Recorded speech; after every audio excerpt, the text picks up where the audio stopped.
భారతదేశంలో కూర్చుని పాలస్తీనా జెండా పట్టుకు తిరుగుతాడు ఒకడు, హమాస్ తీవ్రవాదుల జెండాను పట్టుకు తిరుగుతాడు ఒకడు, హిజ్బుల్లా తీవ్రవాదుల జెండాను పట్టుకుని తిరుగుతాడు ఒకడు. వీళ్ళందరూ ఈ దేశం అంటే ఇష్టం లేనోళ్ళు, ఈ దేశం అంటే ద్రోహం చేయడానికి మేము సిద్ధంగా ఉన్నామని బహిరంగంగా ప్రకటిస్తున్నోళ్ళే.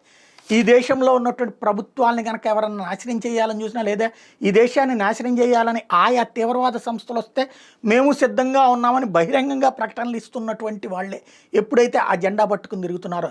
అలాగే భారతదేశానికి వ్యతిరేకంగా నినదించేవాళ్ళు, భారతదేశం ముర్దాబాద్ అనేటటువంటి వాళ్ళు, భారత్ నాశనం అవ్వాలని కోరుకునేవాళ్ళు, భారత జెండాలని కోల్చాలని కోరుకునేవాళ్ళు, భారత యాంబ్లంని అంగీకరించలేనటువంటి వాళ్ళు, ఇట్లాంటి వాళ్ళ మీద ఏదైనా యాక్షన్ తీసుకుంటే అది చిన్న కేసే కదా, దేశద్రోహం కేసు కిందకి రాదంటూ కోర్టులు వదిలేస్తున్నటువంటి పరిస్థితి.